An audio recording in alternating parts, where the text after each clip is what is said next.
Okay, mayong mudto na usab kanatong tanan Luzon, Visayas, Mindanao. Mayong mudto Philippines, mayong mudto world, mayong mudto universe. Sana na punta mga higala, nini nga atong tulumanon sa kahanginan, C.O.N.A. Catechesis on Air. O ako lang gihapon kini inyong ubos nga alagad, Reverendo Padre Edwin Academia Acab. Abino adlaw na usab karon nga Huwebes, no, pizza 15 na kini sa bulan sa kining Pebrero, tuig 2024. O padayon ta mga higala sa ato ang mga buhatono ni ining kabuntuhon. Kumusta naman mo mga higala na ginaot ko nga anaa kamong tanan sa kapiskay sa panglawas ni ining kabuntuhon. Abino adlaw karon sa pamalandong sanglit unang adlaw karon human sa Miyerkules sa Badlis, no? So ubay mga higala kagahapon na mga na kining gitawag na na malandong sa Miyerkules sa Badlis. Pero sa Manila dunay mga obispo nga medyo dunay gitawag nato og gisulti nga medyo nakahaling, no? Nakahaling sa mga pangutana, no? Ingon mo gud ang ubang obispo nga pwede ba nga ato ra nga ikuan ba i-postpone lang una ang atong Valentine's Day kay matud palagi kuan kanang Miyerkules sa Badlis man ni ana, no? So doon na pipila nga medyo may gamay po nga mga reaction ni ana, no? Para sa ako sakto ba ako mga obispo, so nga naman kay kinigong Valentine's Day doon na magutay mga gitawag natong mga activities nga medyo wala na ni haom sa Ash Wednesday. Kana daang manag-date. O, saan naman na? Ash Wednesday, yan, nag-date man din noon. Ang uban, nga mga uban pa na din ha, nga mga kalihukan, nga sukwahi sa matud pa Christian teachings. So, muna nga, Miyerkules sa Badlis man lagi, muna nga, nisuggest po din tao ng atong mga kaobispuhan nga pwedeng ato lang unang iangan-angan. Anyway, doon na ibang reaction, normal naman sa gina, na dili man ta ginatawag nato dili man nato pud ma-question ang ilahang mga ingon ni ana kay ila masad na, di ba nung puling tinuod ka na pa der, no, di ila masad na di ato na pula mang silang tagaan og tsansa mao ba yan, no? Pero nagtanaw ko ganina sa TV sa kining national TV, medyo nakapamalandong po ko gamay, pero para nako tumpak gyud gani naabot na sa kung huna-huna gyud, no, nga medyo i-postpone lang. Naabot sa huna-huna kay gahapon, no, nakahuna-huna ko ba kay daghang kayo ang gusto usang manimba pero dili makasimba kay working day manggod. Nya pagkahapon na lang sila nanimba. Nya lisod na pud kaayo para nila kung hapon sila mo simba kay wa naman puy sakyanan. So mas maayo unta to kung ang Ash Wednesday i-timing ang walay working, wala ba trabaho ba unta to, pero nga sa una naman mo na nga ang uban nakuha na lamang yun kanang gitawag na ito sana Miyerkules sa Badlis in desire na baptista sana gitawag na ito Miyerkules sa Badlis by desire na lamang kay dili man gyud sila kahimo kay og imutang po natong hapon di po sila kalugar kay wa po salakyan nga no og adlaw po di po sila kalugar kay trabaho lagi, no, makadlaw o ba sama na nga by desire na lang po din tao ng uban muna nga musuggest unta ta nga doon na untay balaod po nga ang Miyerkules sa Badlis non-working holiday. Ana, no? Ananta. Pero katong sa mga obispo, para nako eksakto kay itong gistuldes obispo. Nga total next year, dili na bitaw Ash Wednesday ang kining gitawag na to og Valentine's Day. So karon lang tuiga po mo sakripisyo ta gamay, no? Muna gihangyo usab sa atong mga kaobispuhan. Well, anyway, na may mga uban kung nga ni-react, sige na, ilasad ng katungod. Ganyan na. Abino, ari kita manghigala sa ato ang CBCP News, Balitang Simbahan, ni ining kamuntuhon. Bishop Dennis Erujo, nanawagan karon og dugang pagampo alang sa nahimong biktima sa nahitabo nga pagkahugno sa kabalkonahe o sa kasimbahan sa San Jose del Monte, Bulacan. Usa ka tawo ang giingon nga nakutluan sa kinabuhi tungod sa nasangpit nga trahedya. Balita manghigala gikan sa Vatican, Pope Francis gipasidunggan ang matud pa living martyr, no, usa ka kardinal nga nabilanggo sulod sa 26 ka tuig. no, 28 ka tuig dito sa usa ka komunistang nasod sa Albania, no. Matud pa si Cardinal Nathan. Pinamo katubing gala mga balitang simbahan ining kamudtuhon o padayon kita sa ato nga pagpangalagad ining kamudtuhon. Bino are kita mga higala sa atong sa tabayang ang higala ha. Are kita sa atong Saint of the Day. Sa kadali kay mga tumbaw niya ni. Mga tumbaw niya ni atong mga gipang pile diri. February 15. Nga to ang santo karon at tanahon diri mga higala ha. February 13, February 16. 16 naman ni. Wala may 15 mga higala diri sa ako ang listahan. Pero naa dyan speakas. Sure you go. Naa na diri. Wala ko maandam. Kasuri kay mga higala ha. Wala na ko maandam daan. Pino, ari kita February 15. Sa pa mga higala. Ay, dara yun. No? Si San Cloudy. Cloud. Saan lalaki ba siya? No? Kuha na siya? Ba't lalaki ni? Saint Claude La Colombiere.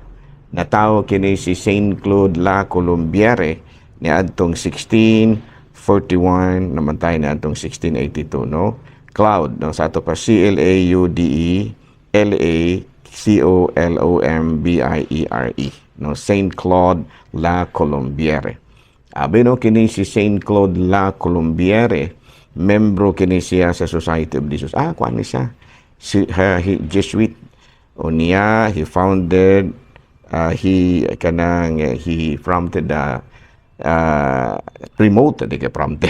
promoted the devotion to the most sacred heart of Jesus, a friend of Saint Margaret of Alacoque. O niya, kuan ni siya, remarkable preaching skills. O niya, matud pa, aduna kini siya maayong abilidad sa pagpanudlo kini si kanang Saint Claude La Colombiere. Bino, mao kadto mahigala no ang ato nga Saint of the Day karong adlaw, February 15. Okay. Bino are nakita manghigala sa ato ang ato nga kining mga teachings nato, mga pangutana, no? Mga ari kita sa mga pangutana sa usa ka awit. Yan, no? Dadalay mga pangutana din. Father, what are the 4 Bible steps to spiritual formation? The 4 Bible steps for spiritual formation. No, atong gikutlo sa ikaduhang sulat ni San Pablo ngadto kang Timoteo, kapitulo 3, bersikulo 16 sa 17. Ang tibuok kasulatan gisulat uban sa lamdag gikan sa Dios ug mapuslan kini alang sa pagtudlo sa kamatuoran, pagbadlong, pagsaway ug pagtudlo unsaon pagkinabuhing matarong aron ang nag-alagad sa Dios masangka pag-ayo ug maandam sa tanang maayong buhat. Ayan, no? Sa ato pa ako kini sa mahigala mao kini number 1. Ang number 1 steps to spiritual formation. Number 1 step. Number 1, pagtudlo. Kung unsa ang Biblia magamit sa pagpanudlo, muna nga sa ato ang mga teachings magamit kita og Biblia. Ano? Kung unsa matarong ang matumong ang atong huna-huna aron matulong ang atong huna-huna sa mga maayong plano. So number 1 magamit ang Biblia sa pagpanudlo. Number 2, sa pagbadlong. No, doon na pwede po nimong gamiton ang Biblia sa pagpamadlong. Giyahan aron dili makabuhat og dautan. Kining tandugon ang konsensya kung mupaingon sa pagbuhat og dili maayo. No, sa ato pa ang Biblia di ay magamit sa pagpamadlong, no, kay matandog mapud ang atong konsensya sa ato usab nga pagpuyo nining kalibutan. And number 3, magamit po ni sa pagsaway. No, maura ba ni pagsaway o pagbag-o, no? Kining pagbadlong o pagsaway maura ba ni aron mabag-o ug dili na magpakasala pag-usab. Number 4, pagtudlo unsaon pagkinabuhing matarong sa pag ug sa laktod nga pagkasulti. Ang balaang kasulatan mao'y mugiya kanato sa kinabuhing puno sa espiritu. Sa ato pa kini daing Biblia mahigala importante mo nang dunay miingon gyud nga read the Bible, live the Bible. Ano kay dako day kaayo kini mahigala og tabang alang kanato nga mga matuohon. Di ba nung pulding ay tinuod ka dapat daw kay ako sige kung basa-basa ang Biblia magiyahan gyud ato kuda-kuda. Very good. Sige na ikang kabasa-basa Biblia no pulding. Ay sige good Father oy. Abi do si nagaistorya mi ni Father Tuti, no Father Tuti. Ako sang giingtan nga ako sige mi akong kabasa-basa og Bible pod. Ingon si Father Tuti Tagalog man, maniwala ka dyan. Basig mo niya mahitabo po ni mo nung pulding mo ingon po ko nga, maniwala ka dyan. Okay, no? So, ari kita mahigala sa lain nga topic gawas sa itong itudlo ganina, no? Okay. I know ato yung timbayaon ug mayong mundo ang akong agaw din sa Kalumbuyan, no? Si Gawix, si Father Christian Durango. Kumusta naman ka Gawix? Ano, no? Abay no, ari og ako pong classmate na ako din ha sa kining Batinggil, no? Akong classmate ng kuan din ha, ilang inyong koraparoko din na si Father Tonton Arnaiz. Og din ha po sa Himalalod, classmate po na nako, no? Ako ang himaatong koraparoko din na, no? Si Father Dalmasio Hirames. Of course, ang atong akong classmate po nako na ang atong koraparoko din ha sa kining Lazi Sikihor. Lasi ba? Yeah, Lasi Sikihor. No, higala, no? So, no? Larina, dili Lasi. Larina Sikihor. Si Father Ubing Masyon. No? Father Budi. No? Kung Burdik. Muna nga mo ang gani ni Father Wing Masyon. Burdik. Yung matubag po siya na kung Burdak. Mga amigo pa mga higala, no? Akong tawagon si Father Ubing. Burdik. Tubag po siya na kung Burdak. Wala na may gala, no? Kaya rin kita sa lain nga mga topic sa ato ang pagpanudlo karon.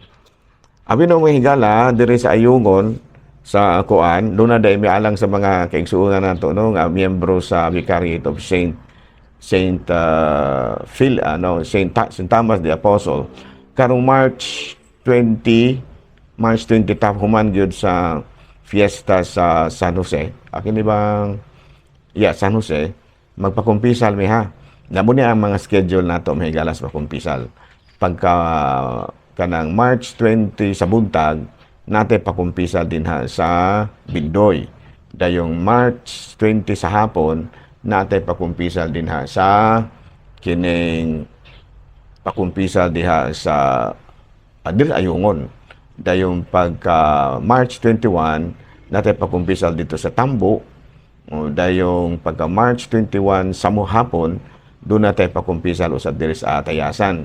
Dayong pagka March 22 sa buntag, may pakumpisal kita sa Himalalot. Ha? So mga kuan ha, taga Ayungon, taga Bindoy, taga Tambo, taga kining ingon man usab diri sa may kuan, diri sa may tiyangalaning Tayasan ug Himalalot.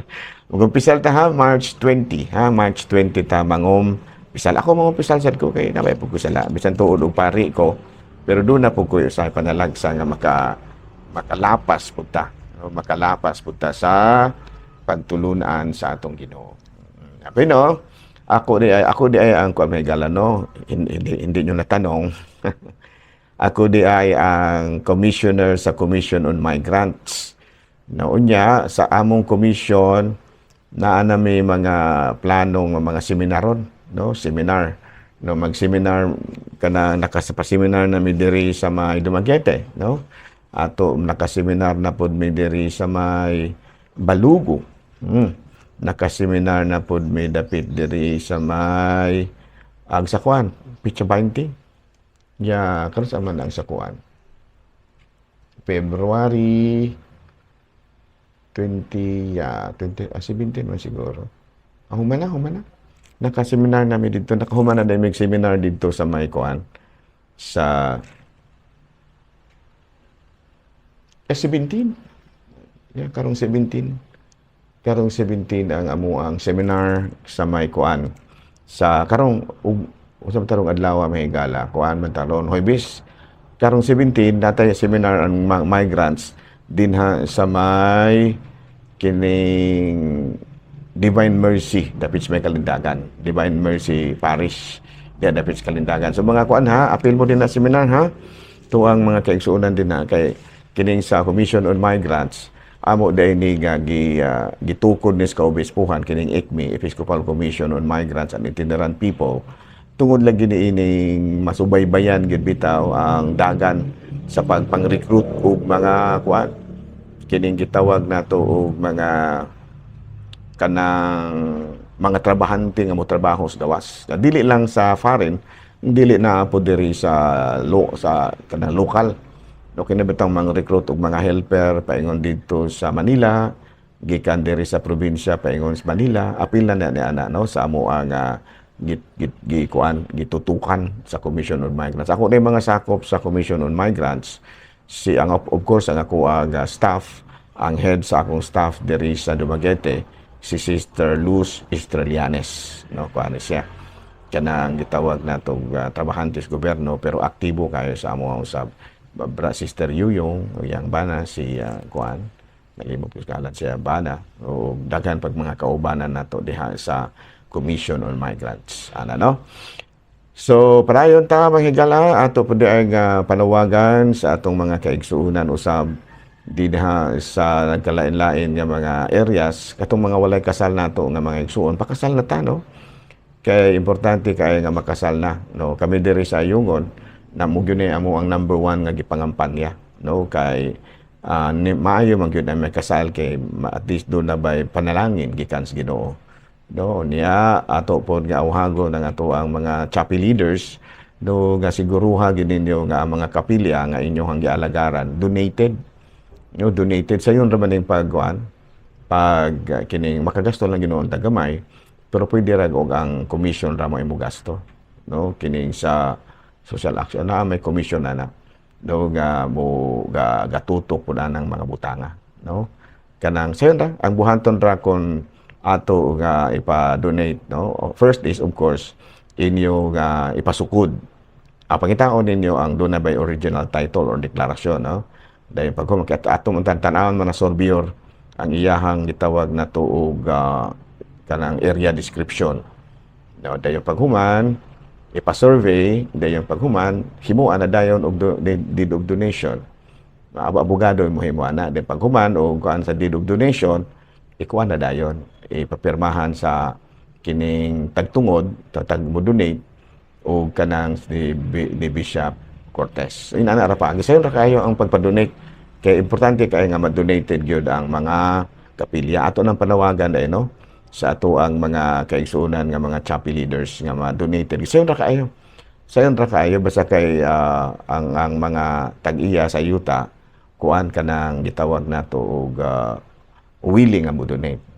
Hulmar dayon ang titulo, dayong ipasiruki, dayong ihatag sa sorbior, dayong paghuman o kuan sorbe mo na gamay gasto ato ta mga diocese dayong paghuman himuan ang deed of donation o nya pirmahan ni obispo donated na kung gusto mong patituluhan kuan na lang ihatag na lang natin sa commission kaya ang commission na lang mo mapatitulo ni ana ang importante nga naa na ang mga necessary papers deed of donation nga pirmado o ang kining gitawag natong job kana bitang area description kanang sa titawag na limot ko ana mga gala no klaro ba man siya mo na ipag-donate kay importante kayo nga ang mga area ma-donated kyo salamat ug mayong mudto Pilipinas.